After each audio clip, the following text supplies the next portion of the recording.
Understanding the basics of diabetes. You've heard the term diabetes and have a general understanding of what the disease is. It's a disease in which the blood glucose levels are higher than they should be.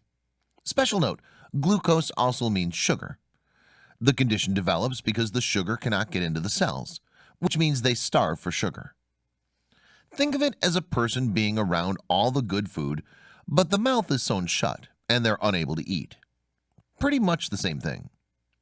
There are an estimated 17 million Americans who have diabetes, with 1/3 who don't even realize they have diabetes.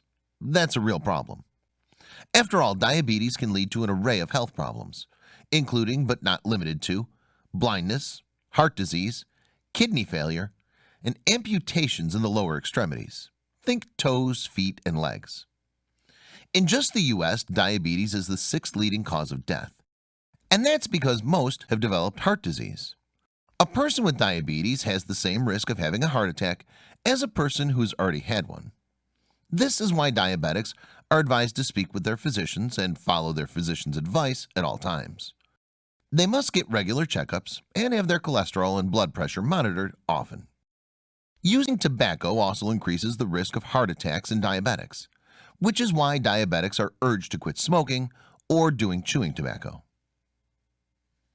How does diabetes come about in the first place? Understand there are 5 kinds of diabetes, but the basic premise of the disease is the same.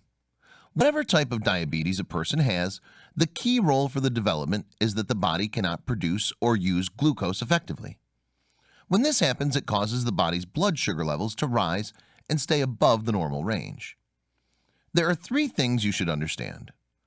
The body's cells, which use the glucose, need to absorb the sugar in the blood so it can be turned into fuel.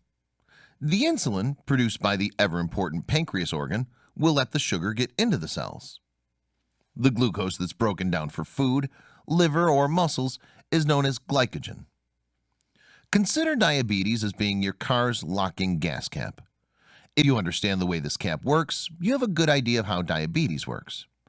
The cells have this locking gas cap, and the insulin is what happens in the locking gas cap, and the glucose is the gas for the car. In other types of diabetes, the body produces the insulin, but not enough for the body. A minute number of cells will allow the glucose to come through. Another problem is that some cells won't work as they should and don't allow the glucose to come in. Every one of these is a recipe for a copious amount of glucose in the bloodstream.